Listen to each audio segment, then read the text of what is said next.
te solo, buon Signore, si confanno gloria e onore, a te ogni laude et benedizione, a te solo si confanno. Paz y bien con todos ustedes.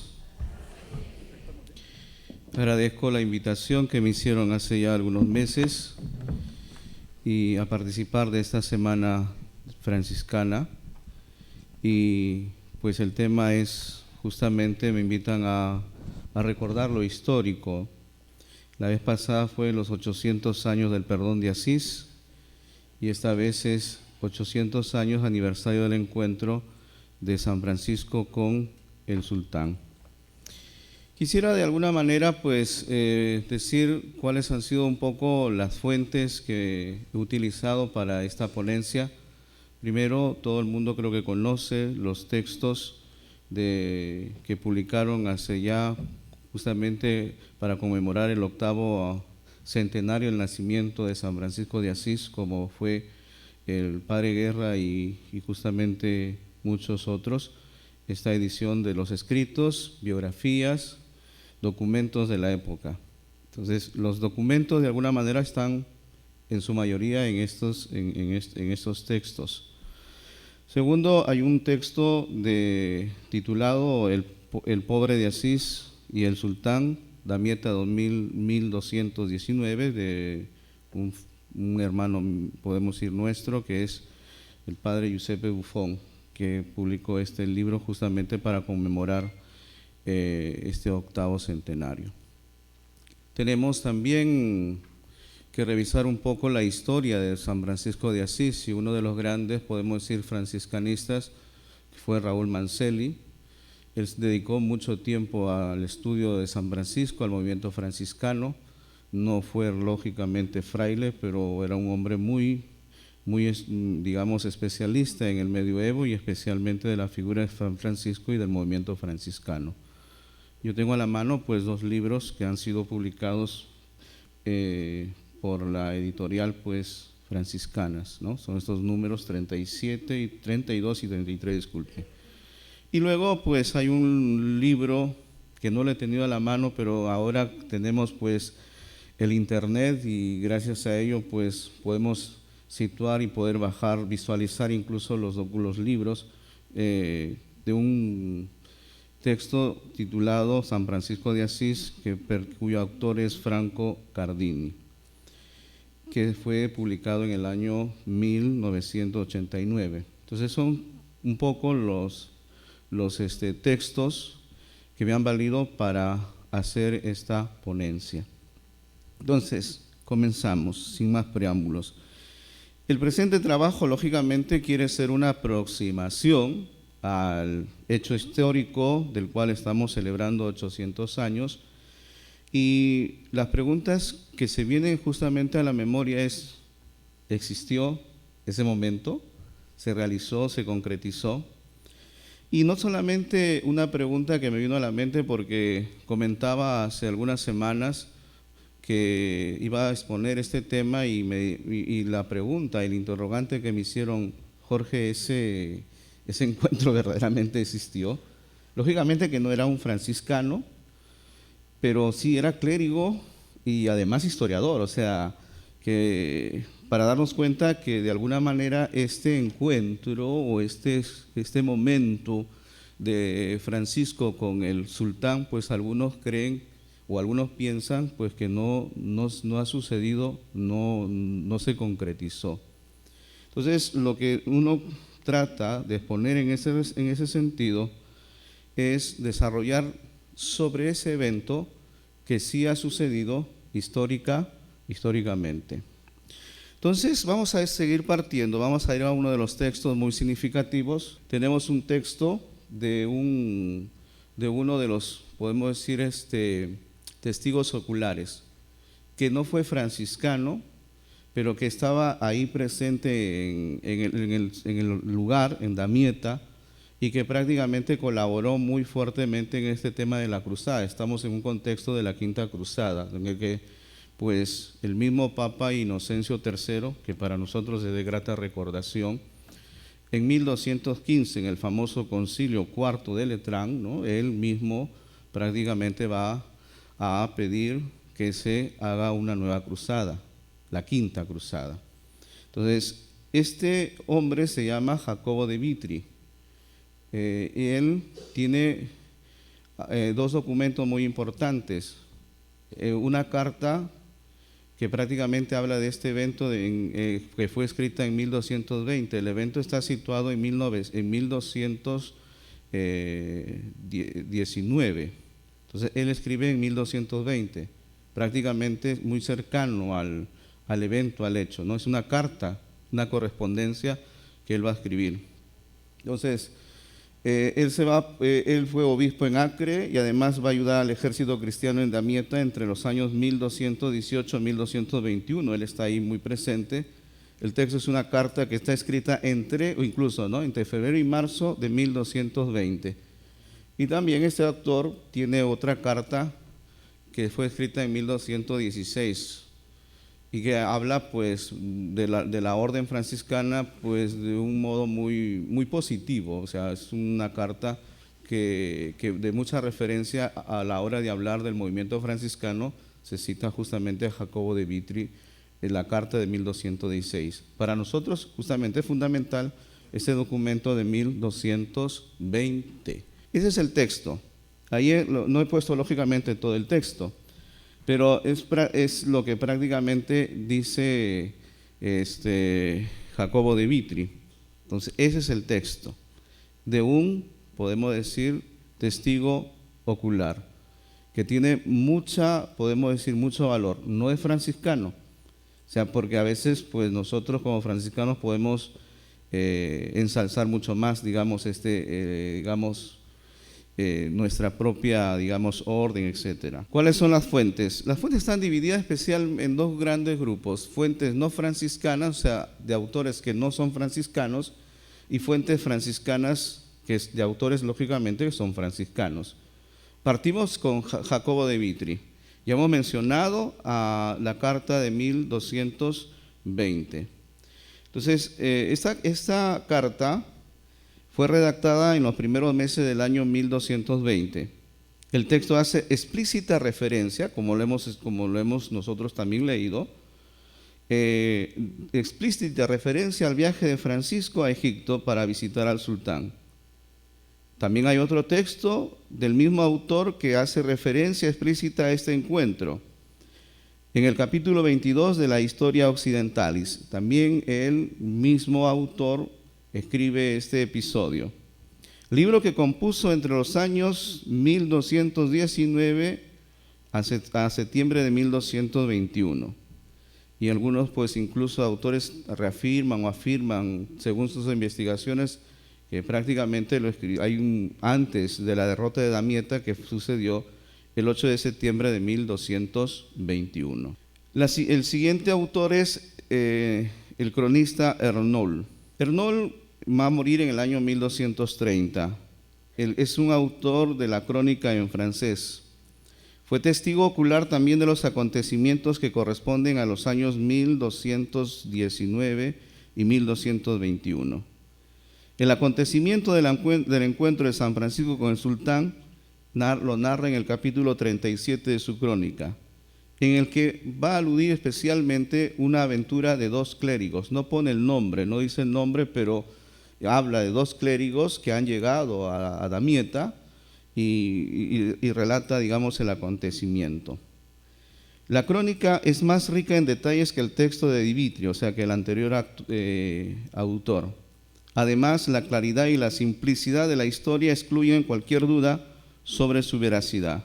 Luego viene otro autor, Bernardo el Tesorero. Bernardo fue también un cronista cruzado que narra más o menos lo mismo que Ernoul, pero es posterior. Es del año 1229 al 1230. El original es francés. El título es La conquista de Tierra Santa. Existe el texto en latín que depende del original, realizado por un dominico. Ahí está el nombre, Francesco Pipino de Bolonia, en el año 1320. O sea, el texto latino es muy posterior.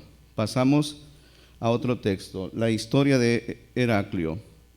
Es un texto que ha llegado hasta nosotros de autor anónimo, simplemente se coloca el título del mismo texto, libro, que está escrito en un francés antiguo.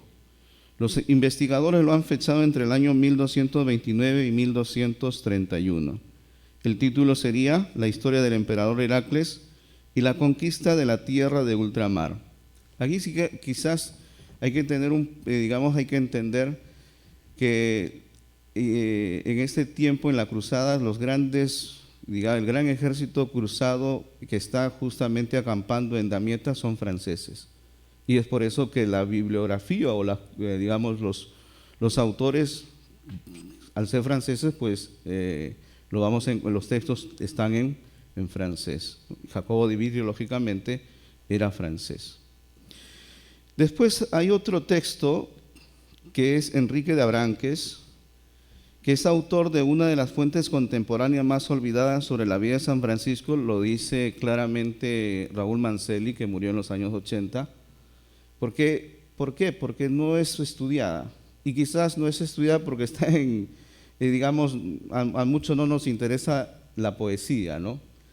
Quizás a algunos que tienen más sensibilidad. Nosotros vamos por el tema más narrativo, ¿no? Entonces, esta es una obra poética, por eso se titula La leyenda Santi Francisci versificada, escrita entre los años 1232 y 1234. Pues el estudio de alguna manera me ha llevado también a encontrar que esta es una biografía versificada que fue hecha por un encargo.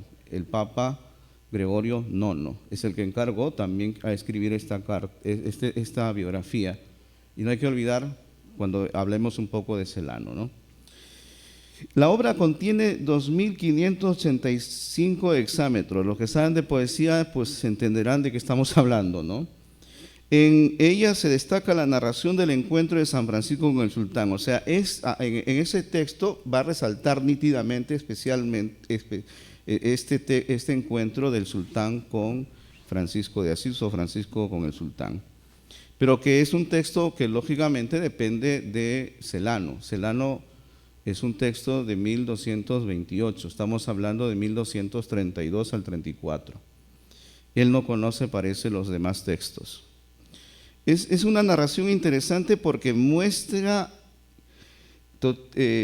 como un autor no franciscano, pocos años después de la muerte y canonización, imaginó, o sea, él se inventa las palabras que pudo haber dicho Francisco a el sultán, frente lógicamente a toda su comitiva. Pasamos a las fuentes franciscanas, de autores franciscanos. El primero en salir, lógicamente, va a ser Celano. Celano es considerado el primer biógrafo, aunque ya Paul Sabatier, por las fuentes hablado en un momento determinado, pues hizo clara alusión que otro texto, El espejo de perfección, era la antiquísima leyenda, ¿no? Que ocasionó lo que nosotros llamamos la cuestión franciscana.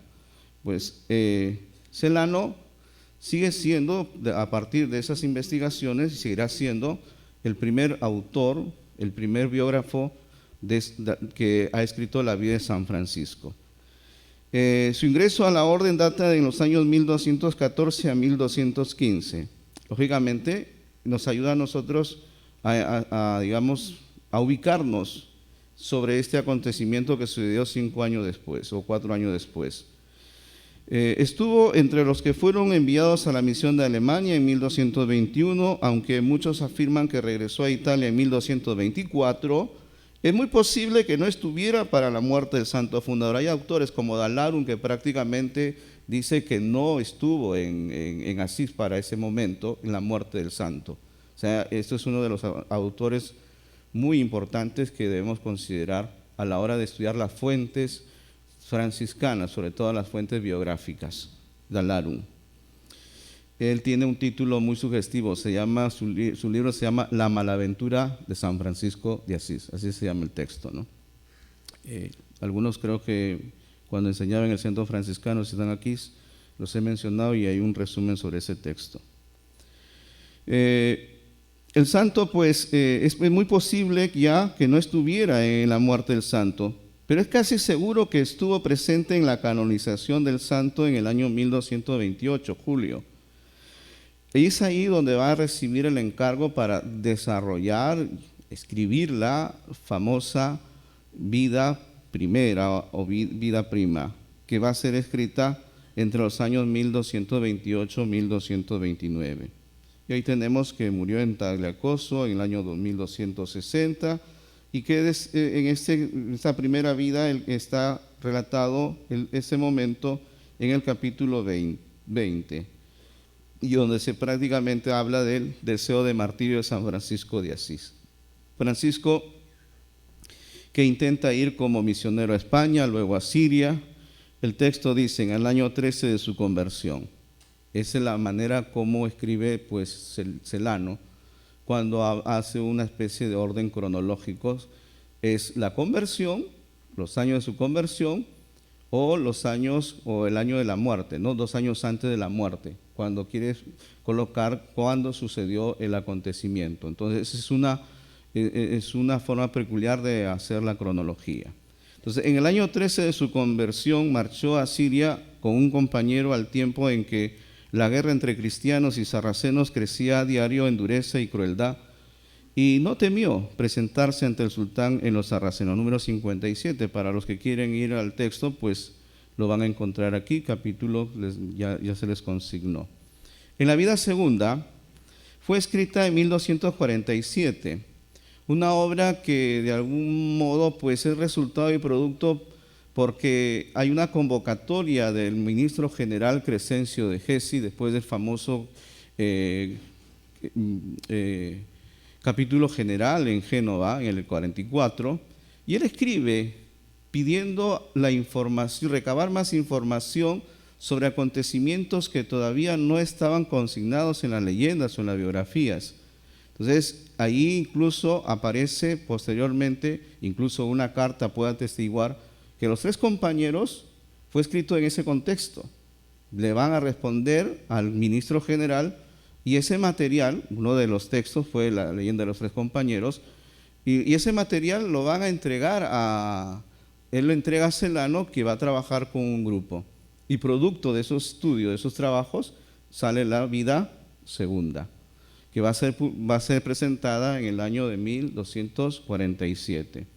Ahí decimos que en el capítulo 4, en él Francisco profetiza la derrota de los cruzados en Damieta. Cuando el ejército de los cristianos asediaba Damieta, estaba presente el Santo de Dios con sus compañeros que habían atravesado el mar con ansias de martirio.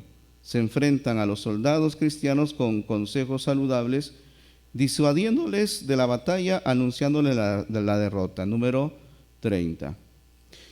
Luego viene la gran figura, San Buenaventura de Vanoregio, considerado el segundo fundador de la orden, y especialmente por su obra legislativa, llevada a cabo a través de las, constituciones que él va a redactar, se va a encargar de redactar a partir de todas las puestas de acuerdos que había desde los primeros capítulos hasta donde llegaba. Él hace todo un orden, y eso al presentarlo en Narbona, en ese capítulo de 1260, van a ser las denominadas constituciones narbonenses. Y también por su papel, por su obra geográfica a través de la leyenda mayor, publicada o presentada en el capítulo en 1263. Buenaventura fue elegido ministro general de la orden en el año 1257. Las situaciones no eran tan afortunadas para la orden. La orden vivía divisiones muy fuertes internas, especialmente, que van a derivar lógicamente posteriormente en el siglo XIV a fuertes luchas intestinas. Para los investigadores, la obra geográfica es una plasmación teológica de las 3 vías, o sea, sean las 3 vías famosas, donde se ve claramente, Buenaventura plasma que en la vida de Francisco va a llegar a la vía iluminativa, o sea, la máximo, en el momento en el que recibe los estigmas. Ojo, pero esto es producto, de un camino de perfección que comienza especialmente en el deseo del martirio. Y el evento del encuentro con el sultán, justamente, ese es un momento en el que prácticamente Francisco que deseaba ardientemente el martirio, pero no logra, no llega a concretizar su digamos, que sea martirizado. Luego tenemos a Jordán de Llano. Jordán de Llano es autor de una de las crónicas que relatan los primeros años de la presencia de la orden en Alemania. Jordán de Llano estuvo presente en el capítulo de 1221 y fue ahí donde se le envió a Alemania. Y ya anciano, en el año de 1262, él va a escribir esta obra. Dicta su crónica siendo ya anciano, pero algunos autores pues van a poner claramente énfasis en este dato. Dice, parece, siendo ya anciano, pero parece dotado de una buena memoria, porque muy pocos detalles de su obra han sido discutidos por la investigación crítica. O sea, todo lo que prácticamente ha escrito Jordán de Llano pues no ha sido discutido al respecto, ¿no? Por la crítica histórica. Su obra es importante porque justamente ilustra con muchos pasajes la vida de Francisco, especialmente su viaje a Oriente y su regreso, llamado a apaciguar los disturbios que había surgido en la orden. No hay que olvidar que Jordán de Llano hace la historia de la orden y tiene muy presente los primeros momentos, instantes, y tiene la figura de San Francisco de Asís para, lógicamente, situar la vida de los frailes en Alemania. Fray Juliano de Espirá. Juliano de Espirá fue músico, poeta e historiador franciscano. Escribió una vida de San Francisco que está datado entre los años 1232 a 1231. Para él, Francisco había sido el instrumento de Dios para un inconocible plan de la salvación de la humanidad, con una absoluta semejanza a Cristo y, por tanto, con un aspecto mesiánico. En su biografía es narrado el evento del capítulo 36, Francisco conoce al sultán de Egipto. Y aquí prácticamente terminamos. Hay otros textos que de cierta importancia, pero hacemos mención a la memoria de Fray Iluminado y luego a las florecías, que son textos pues ya muy posteriores, siglo XIV estamos hablando, ¿no? Y ahí incluso está el título de esa florecía 24, ¿no? Describe que Francisco convirtió al sultán de Babilonia y a la ramera que le sedujo a pecar. Lo que dicen las fuentes, vamos a pasar a ese sentido, vamos a ir analizando poco a poco cómo pues se ha ido construyendo esta historia, ¿no? Este momento del encuentro de Francisco con el sultán. Las fuentes nos permiten especialmente tener muy presente que el evento de Damieta, es decir, el encuentro entre Francisco de Asís y el sultán al-Malik, fue un hecho histórico. Aunque ciertamente uno mismo puede pecar de parcialidad y partidismo hacia la figura de San Francisco, parecido panorama puede darse en las fuentes, sobre todo porque en buena parte de las fuentes franciscanas, estamos hablando de autores franciscanos, tienden a teologizar más que documentar fechas y datos sobre el acontecimiento al que nos referimos. Por eso que para nosotros es de mucha importancia que fuentes que proceden de un ámbito externo del franciscanismo hayan testificado y consignado el acontecimiento y que además hayan sido testigos oculares de ellos mismos, de esos acontecimientos. Su testimonio es, por tanto, de gran valor para la historia del acontecimiento. Así, la carta de 1220 de Vitry es un testimonio fundamental por ser un texto inmediato y directo en la que hay una confirmación total y decidida actitud pacífica de Francisco.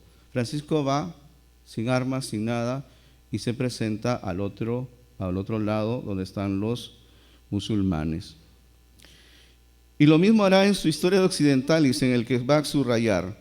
Hemos sido testigos, aquí está clarísimo lo que quiere subrayar incluso Jacobo de Vitry, ¿no? Hemos sido testigos de cómo el primer fundador y maestro de esta orden se dirigió intrépidamente a los campamentos del sultán de Egipto, defendido únicamente con el escudo de la fe, o sea, sin nada, o sea, portando con lo que tenía nada más. Del mismo modo, de Vitry conocemos que la reunión termina sin ninguna conquista excepto la de una promesa de intercesión. Le rogó en secreto que rogara al Señor por él para que, inspirado por Dios, pudiera adherirse a la religión que más agrada a Dios. Los otros autores también nos ayudan a tener una certeza que estamos ante un hecho real, por ser también ellos testigos oculares. Son significativos porque los textos que están escritos en francés entre los años 1229 a 1231 se convierten,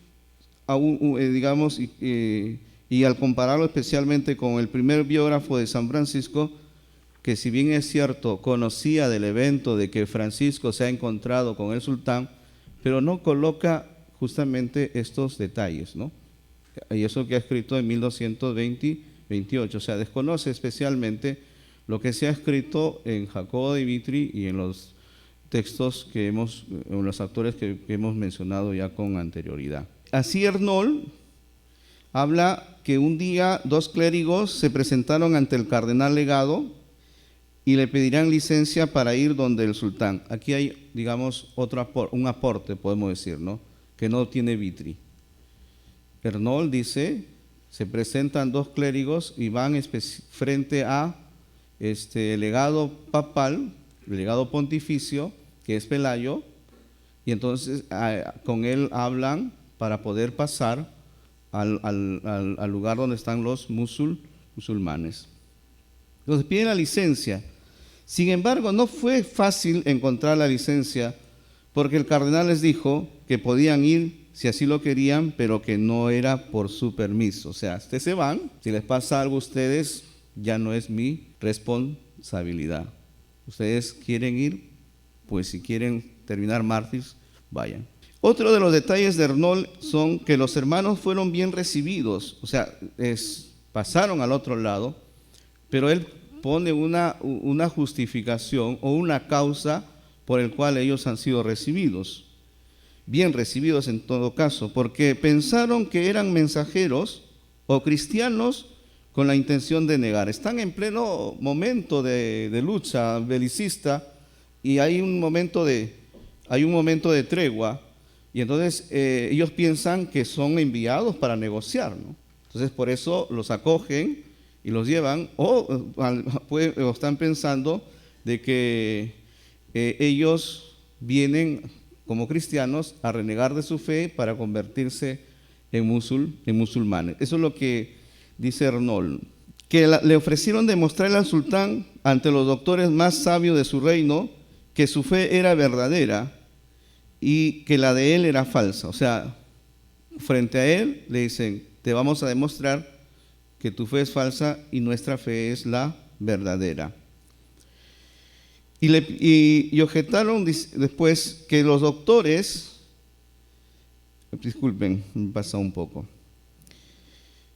que le ofrecieron demostrar al sultán ante los doctores más sabios de su reino que su fe era verdadera y la de él era falsa, y que los doctores musulmanes objetaron al sultán con el argumento de que era ilegal escuchar a los infieles. O sea, aquí aparece este argumento también, por parte de los que no quieren aceptar esa prueba, ¿no? Esa confrontación.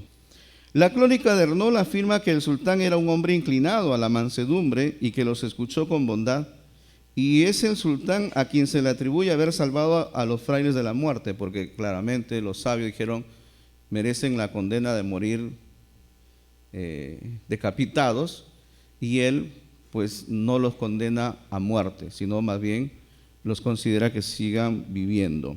Tomás de Celano cuenta el evento de manera diferente. Ahí está, digamos, cómo ha ido cambiando un poco este relato del evento. Según él, los soldados musulmanes que lo acompañaron hasta el sultán lo habrían cubierto de insultos y palizas. Y en los demás textos anteriores no se dice absolutamente nada al respecto. El otro autor, Jordán de Llano, agrega que Francisco no sabía cómo comunicarse con los musulmanes. O sea, da otro elemento. Y mientras lo golpeaban gritó, soldán, soldán, tratando de hacerles comprender que quería ser llevado ante Al-Kamil. De hecho, lo recibió y lo trató muy humanamente. El texto más extenso es el de Bonaventura. Gracias a él sabemos que Francisco compartió esta experiencia de visitar al sultán con fray iluminado, que luego va a ser obispo de Asís, y a quien se le atribuye un breve testimonio relacionado con esa experiencia, esa crónica que hemos dicho de la versión de fray iluminado, ¿no? Pero que es un anónimo, parece que no es de él, ¿no? Sino de otro, ¿no? Que los soldados musulmanes maltrataron a los dos frailes, que el sultán los escuchó con benevolencia y que Francisco ofreció a sus eruditos que confrontasen la prueba de fuego. Aquí es donde aparece un elemento nuevo, la prueba del fuego, ¿no? Las famosas ordalias, ¿no? Aquí en Buenaventura, ¿no? Estamos hablando de 1263, y el texto más antiquísimo, podemos decir, sobre ese evento es 1220, que es la carta de Jacobo de Vitri. Ofreció a sus eruditos que confrontaran la prueba de fuego con él para probar cuál de las dos religiones era la mejor o la verdadera. Los eruditos desaparecieron, pero Francisco presionó al sultán, ofreciéndose a enfrentar las llamas él solo. No se atrevió a dárselo por miedo a un levantamiento popular, pero concibió una gran admiración por el pequeño hombre vestido de sayal. Buenaventura incluso insinúa una especie de deseo de conversión por parte del sultán, quien sin embargo no se atrevió a convertir su alma por temor a su pueblo. Luego le ofreció a Francisco una cantidad de bienes para distribuir entre los pobres y las iglesias, pero no quiso aceptarlo porque no había visto signos de piedad genuina en el gran señor musulmán. Al comparar todas estas versiones de lo que sucedió con lo que sabemos de las costumbres de la época, de la naturaleza suave y liberal de Al-Kamil, o sea, del sultán, y del momento de distinción moderada en el que pasa este episodio, o sea, donde ha tenido lugar el episodio, nos lleva a considerar probablemente que Francisco fue acogido por los musulmanes y tal vez incluso sin demasiado empujones, o sea, lo que afirma Celano, ¿no? Estaba indefenso, andrajoso y lo suficientemente sucio como para parecer loco, y el Islam compartió con el cristianismo tradicional respeto por ellos, o sea, por estas personas. Sin embargo, también tiene aspecto de un asceta, o sea, Francisco, de un sabio, de un sufí, que puede afirmar que el sultán realmente le otorgó, o sea, se puede afirmar que el sultán realmente le otorgó una audiencia y que una vez alojado debajo de su tienda, que como su invitado lo protegió, lo escuchó con amabilidad, lo alimentó y le ofreció regalos. Para algunos, la experiencia de fuego que hemos visto en San Buenaventura parece excesivo, ¿no? Sobre todo porque estaba demasiado alejado de la mentalidad de Francisco para proponer ciertas cosas, ¿no? No entra en esa, no es su personalidad, ¿no? No se atreven a afirmarlo, pero sin embargo es un elemento de duda. O sea, ¿de duda por qué? Porque existe en las fuentes musulmanas un hecho sobre este tema de la prueba de fuego, y eso va a suceder especialmente en la vida misma del gran profeta Mahoma, ¿no? Que a una comunidad cristiana le va a hacer pasar por esa prueba y los cristianos no van a aceptarlo. Entonces, eso sí está datado justamente en la vida de Mahoma, ¿no? Entonces, pero en el ámbito cristiano es poco probable, ¿no? O sea, por eso no se dan estas clases de confrontaciones o de pruebas, etcétera, ¿no? Entonces, por ahí que hay ciertas dudas y no se llega ciertamente a una afirmación. Que estuvo con el sultán y que habló con él está fuera de dudas. ¿Por qué? Entre otras razones, porque es posible encontrar un eco preciso en el lado musulmán. O sea, no solo ya en el lado cristiano o franciscano, sino también en el otro lado, ¿no? De esa presencia del santo, o sea, del lado musulmán, de la presencia de San Francisco en ese momento. Y la conocemos a través del místico, ahí ustedes tienen el nombre bien largo, Ibrahim Farisi, director espiritual del sultán, y que habría muerto poco después, en el año 622. Estamos hablando de la Egira, ¿no? Es decir, en 1224. Y cuya piedra funeraria en el cementerio de Carafa, en el Cairo, recuerda la discusión que el sabio habría tenido con un monje cristiano en presencia del soberano. Las circunstancias son tales que solo pueden referirse a Francisco, ¿no? Contemporáneos en el Cairo, cerca de Damieta, lógicamente, con todas estas situaciones, y además director espiritual prácticamente del sultán. A pesar de que Manzelli refiere que es difícil precisar la permanencia de San Francisco de Asís en Damieta, él postula que Francisco debió estar ahí durante el asedio y la sucesiva conquista de Damieta y su pérdida por la contraofensiva de Maled al-Kamil. Es decir, o sea, él pone una cronología que va desde el 9 de mayo de 1218 a 29 de agosto de 1219. Entonces, es por tanto algo más de un año. Eso lo dice Raúl Manzelli, ¿no? Porque después vamos a ver que se dice otra cosa, ¿no? Ahí nomás vamos a decirlo. ¿Y eso por qué plantea él? O sea, lógicamente que él no puede decir, a mí me parece, él lo va a fundamentar diciendo eso, que para él un año es un tiempo suficiente para que los dos vicarios que se han quedado, tanto en Asís como en Italia, o sea, los que él ha encargado el gobierno de la orden en su ausencia, ya han hecho destrozos en la orden y un emisario ha tenido que llegar a decirle: Francisco, vuelve porque las cosas no están yendo bien. Manzelli habla de esta situación, de esta realidad, y por eso las fuentes hablan de que hay unas situaciones muy, muy adversas en la orden, y eso lo dice Jordán de Llano, y no prácticamente los otros, ¿no? Pero esa es una noticia muy, muy posterior, ¿no? Pero Manzelli lo toma muy claro, que puede haber sido la permanencia de Francisco ahí en los cruzados como más de un año, ¿no? Sin embargo, Franco Cardini, de quien hemos seguido muchas veces cerca su texto, afirma que es muy probable que Francisco se embarcó en Ancona a fines de junio de 1219, ya 9 de mayo de 1218, ¿no? Que hay una diferencia muy sustancial, ¿no? Es junio de 1219 y Manzelli decía que era el 9 de mayo de 1218, ¿no? Con lo cual sería menos tiempo la presencia de San Francisco.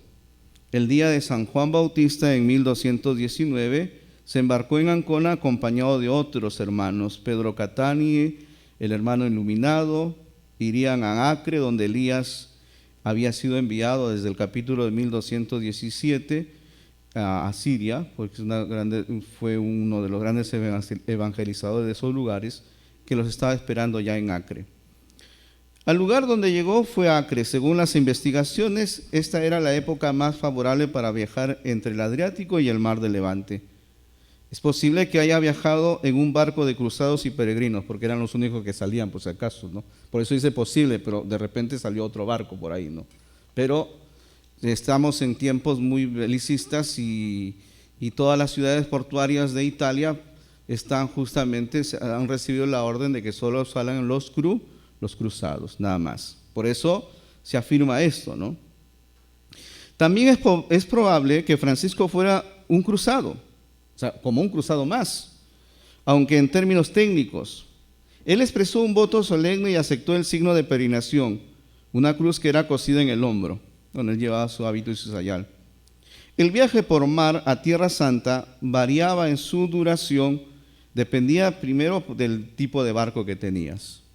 Todo va a depender, ¿no? Segundo, va a depender también de los sucesos, de cómo se encontraba el mar.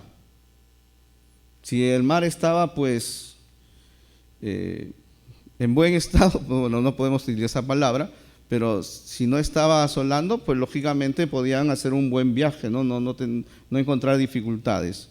Y otra será que el barco, pues, paraba como una combi, no tanto, pero tenía que llegar tenía que hacer algunas paradas en determinados lugares, y eso también determinaba que se demorara más el viaje, ¿no? Entonces, pero en general duraba entre 2 a 4 semanas ese viaje. En Acre se detendrá unos días, él y sus compañeros, hasta retomar el barco con dirección a Damieta. En cuanto a su llegada al teatro de la guerra, las cosas que hizo allí, el testimonio más seguro sigue siendo de Jacobo de Vitri, que incluso estaba cauteloso y alarmado por el tumultuoso entusiasmo. Aquí habla mucho, incluso aunque no hemos tocado ese texto, aunque hemos mencionado lógicamente el texto, pero Vitri no veía en esos momentos con buenos ojos a la orden, ¿eh? O sea, aquí también es un buen dato muy importante, porque incluso lo dice en ese texto, que los frailes envían a todos, o sea, no hay formación, prácticamente critica la falta de formación de los frailes, porque están mandando a los mayores y a los jóvenes, y hay muchos jóvenes que ni siquiera tienen una experiencia para ir a esos lugares, ¿no? O sea, eso es la crítica que hace, ¿no?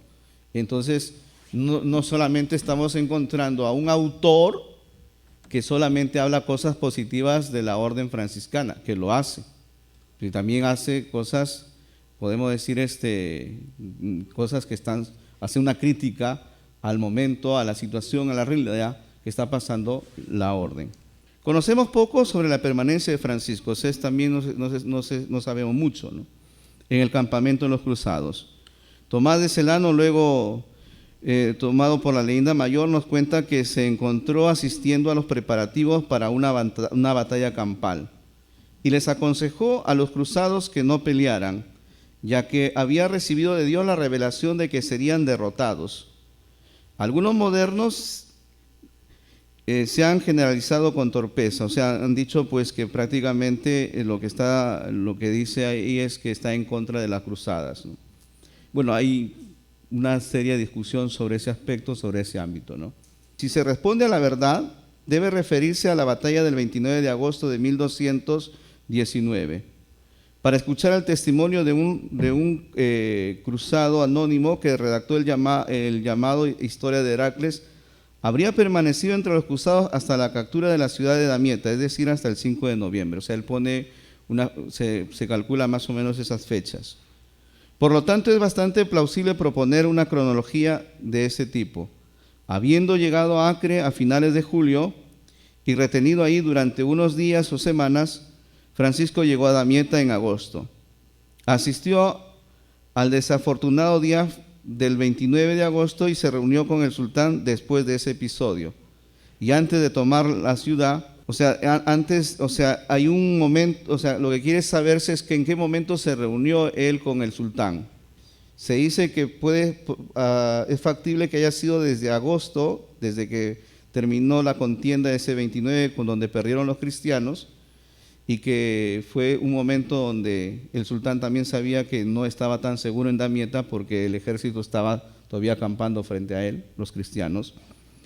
Entonces, y es por eso que él justamente hubo negociaciones diplomáticas, hubo una primera tregua en septiembre que fue interrumpida por el sultán el 26 de septiembre y luego otra a fines de octubre, durante la cual Al-Kamil sabía que Damieta no podía resistir a los cruzados. Ofreció, por tanto, negociar la liberación de Jerusalén, Palestina Central, Galilea, con Nazaret y la famosa reliquia de la Veracruz, que los musulmanes habían conquistado a los cruzados en la batalla de Antin en julio de 1187, y que también pues daría un tributo a los castillos del extranjero. El rey de Jerusalén y los varones cruzados de Tierra Santa sugirieron que se aceptara pues esa negociación, ¿no? Al que había propuesto Al-Kamil.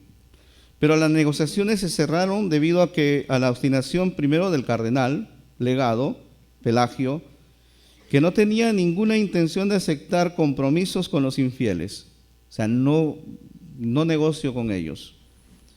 Y de las órdenes militares, que consideraban las fronteras estratégicas propuestas como poco atractivas, y de las ciudades portuarias italianas, que lógicamente estaban por el botín. O sea, por lo que podían sacar una vez conquistada Damieta, pues. O sea, dijeron no. Luego los acontecimientos continuaron con la cruzada de Damieta el 5 de noviembre. Transcurrieron 2 años más de lucha y en septiembre de 1221 se produjo la reconquista musulmana de la ciudad y el fracaso, por lo tanto, de la cruzada. Para nosotros, pues, los acontecimientos posteriores a noviembre de 1219, pues ya no nos interesa porque Francisco ya se había ido de Damieta, ¿no? Sería tentador observar como los 2 meses y medio de permanencia de Francisco entre los cruzados. O sea, aquí podemos decir, mientras Manzelli dice 1 año, Cardini dice son 2 y medio más o menos, ¿no? Días más, días menos. Que fueron los días que coincidieron objetivamente con un periodo de negociación intensa. O sea, justo llegan esos momentos, Francisco, donde se están jugando pues todo el tema de la diplomacia, ¿no? Por eso es válido volver a la fuente que dice que los confundieron como negociadores, ¿no? Por eso los recepcionaron con mucha tranquilidad, con mucha paz, ¿no? Francisco predica la paz a los cruzados, va a hablar con el sultán, trata de la paz con él también, se dispara, si ni siquiera, se dispara por él mismo para llevar a cabo negociaciones. Sin embargo, no hay nada de que respalde tal hipótesis. Lo contrario es cierto, es decir, que fue el periodo de incertidumbre militar en ambos lados. Los cruzados, sacudidos por la derrota del 29 de agosto, el sultán, consciente de que no podía apoyarse válidamente ya en Damieta, que está sitiada, y por lo tanto son momentos en el que se está trabajando diplomáticamente. Y Francisco es el que aprovecha estas circunstancias y lógicamente se va al lado musulmán. Implicancias de la vida de Francisco y especialmente para la orden. O sea, con este punto prácticamente cierro mi intervención. La experiencia de Damieta ha llevado a una gran repercusión en la vida de Francisco, que ha quedado expresado en las formas vitae, o sea, las reglas, que tienen como fecha de redacción 1221, la regla novulada, y 1223, la regla bulada. El evento fue 1219. Tanto en el capítulo 16 de la regla no bulada como del capítulo 12 de la regla bulada. Lógicamente queremos decir que la experiencia adquirida ha servido para seguir fundamentando y sobre todo reafirmando la vida totalmente evangélica iniciada por el propio Francisco desde su conversión. O sea, ciertamente ese ha sido un momento muy importante en la vida, pero que le ha servido a Francisco a tener muy en cuenta todo el proceso. O sea, no es para olvidarlo, ¿no? Sino que le ha servido para fundamentarlo y sostenerlo, reafirmarlo. Los hermanos menores son peregrinos y forasteros en este mundo, eso lo dice claramente Francisco. Siguen el camino, desligados de los esquemas topográficos y de permanencia exclusiva. Jacobo de Vitry, que conoce a los hermanos, experimenta el desapego a las propiedades que les permiten a los frailes ir a cualquier lugar. O sea, están desprovistos y por lo tanto pueden trasladarse a donde se les envíe por obediencia. Tanto Francisco como Vitry se refieren al Evangelio de Lucas. Cuando los frailes van por el mundo, no traen nada para el camino, ni bolsa, ni alforja, ni pan, ni pecunia, ni bastón. Y así se presentaron frente al sultán. Regla bulada número 16, número 1. También está en la Historia Occidentalis. Después de las normas sobre desapego, expropiación, Francisco continúa dando indicaciones sobre hospitalidad, comenzando con el saludo, paz a esta casa, y continuando con recomendaciones sobre cómo compartir la mesa. Por lo tanto, sobre todo, con las precauciones sobre el cuidado para enfrentar las situaciones conflictivas. Para Francisco, de hecho, el tema de la paz no se limita solo al saludo, sino que se convierte en el objeto de anuncio, precisamente porque fue revelado por el Altísimo, y a quien le quites la capa, no se la impida de tomar incluso la túnica. Nuevamente, la regla bulada número 16, capítulo 16. Francisco inserta otras normas sobre hospitalidad en el capítulo 7, sobre la forma de servir y trabajar. Exhorta a no aceptar profesiones que impliquen el ejercicio de un dominio, de una preferencia, en el sentido de sentarse primero. Es estar por encima de los demás, sino que sean menores y que estén sujetos a todo lo que hayan en la misma casa. Regla bulada, capítulo 7. En el capítulo 9 especifica que deben estar felices cuando conviven entre personas de poca importancia y despreciados, entre pobres y débiles, entre enfermos y leprosos, y entre los mendigos de los caminos, por la razón de que nuestro Señor Jesucristo, Hijo del Dios vivo y omnipotente, fue pobre y huésped y vivió de la limosna. Luego dedica un capítulo especial para aquellos que van entre los sarracenos y los otros infieles. Eso es lo específico. Es decir, personas de otras religiones. La originalidad del capítulo misionero de la regla, un apas en el género literario de las reglas monásticas occidentales hasta la época de Francisco, es en haber hecho que la acción misionera consistiera solo en vivir. Según Francisco, la evangelización significa en realidad un ser, o sea, es todo, pues, ¿no? Al escribir este capítulo justo después de su estadía en Egipto, luego de su reunión con Al-Malik, Francisco recomendó la abstención no solo de litigios, sino de cualquier disputa. La prohibición de la disputa, así como de los litigios, en la regla también oficial, la regla aprobada de 1223. Y esta es elevada a un principio general que se extenderá a todos los frailes, que cuando vayan por el mundo, pues no litiguen, y etcétera, etcétera, ¿no? Los frailes también deben respetar las autoridades y las leyes de cada país. Deberán estar sujetos a toda humana criatura. En el saludo a las virtudes también agrega, es interesante, y no solo para hombres, sino también para animales y fieras, para que en cuanto el Señor se lo permitan puedan hacer de él lo que quieran. Sin embargo, no se camufla dentro de una identidad falsa, sino que abiertamente manifiestan que son cristianos. O sea, cuando vayan ustedes, manifiesten que son cristianos. O sea, no otra cosa, ¿no?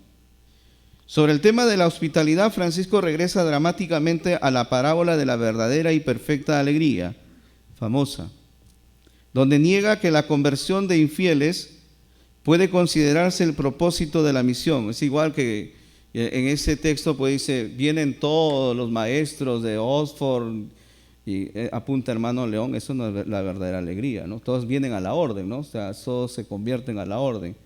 Y aquí claramente está hablando ya no solamente, sino de estos grandes maestros, de estas grandes luminarias que hay en el mundo, ¿no? Sino también de la conversión de los musulmanes. Entonces, lo que quiere decir, donde niega que la conversión de infieles pueda considerarse el propósito de la misión. La misión es más que ello. La parábola quiere reflejar la crisis más bien causada por un conflicto dentro de la orden, vinculada a la codificación de la vida evangélica iniciada por Francisco. Significativamente, este conflicto institucional se manifiesta precisamente en el regreso de Francisco de Egipto. En ese texto, Francisco declara que el tema de la hospitalidad, que implica conflicto y por lo tanto el ejercicio del arte de la pacificación a un alto costo, afecta en primer lugar a las personas que viven en su propia casa, es decir, a la misma orden enviada por revelación divina para anunciar y hacer la paz. O sea, cómo tienes que comportarte tú también, porque también tienes conflictos internos. Seguramente queda mucho por desarrollar, aquí estoy terminando. Sin embargo, prestaremos la expresión, el episodio de la cruzada constituye un escándalo en el escándalo, una paradoja en la paradoja. Nos quedó por presentar a Francisco, que desea ardientemente el martirio, pero que aparentemente no lo alcanza en Damieta, sino que en ella inicia un camino de perfección distinto al modelo de la iglesia primitiva para alcanzarlo en la Alberna. Para eso es ya una de las grandes consideraciones, pero eso es ya una de las grandes consideraciones teológicas iniciada por Celano y continuada y desarrollada por Buenaventura. Gracias por haberme escuchado. Bien, muchas gracias. A